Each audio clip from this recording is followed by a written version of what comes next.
கைய கால வச்சுக்கிட்டு சும்மாவே இருக்க மாட்டேன். ஸோ அந்த மாரி இன்னைக்கு பண்ண வேல தான் வந்து இந்த ஏசியோட இன்டோர ஃபுல்லாவே கழட்டிட்டேன். கழட்டிட்டு ஃபுல்லாவே அந்த ஃபின்ஸ்ல இருக்கிற டஸ்ட் எல்லாத்தையுமே வாட்டர் அண்ட் பிரஷ்ஷ வச்சு கிளீன் பண்ணிட்டேன். ஸோ இந்த மாரி பண்ணலாமா? அட்வைசபிளா? அப்படின்றத ஏசி மெக்கானிக்ஸ் யாராச்சும் பார்த்துட்டு இருந்தீங்கன்னா, கமெண்ட் பண்ணிட்டு சொல்லுங்க. ஸோ பேனல கீழ இறக்கி வச்சு பார்க்கும்போது தான் தெரிஞ்சது. பேனல்ல அங்கங்க ஃபேடா இருந்தது அண்ட் ஸ்க்ராச்சஸுமே நெறைய இருந்தது.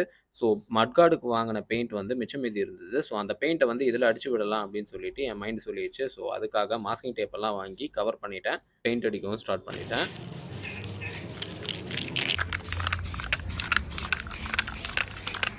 பெயிண்ட் நெறைய வாட்டி அடிச்சு பார்த்துட்டேன். அப்புறமா தான் எனக்கு தெரியுது, சர்ஃபேஸ வந்து நம்ம ரஃப் பண்ணியிருக்கணும் அப்படின்னு சொல்லிட்டு.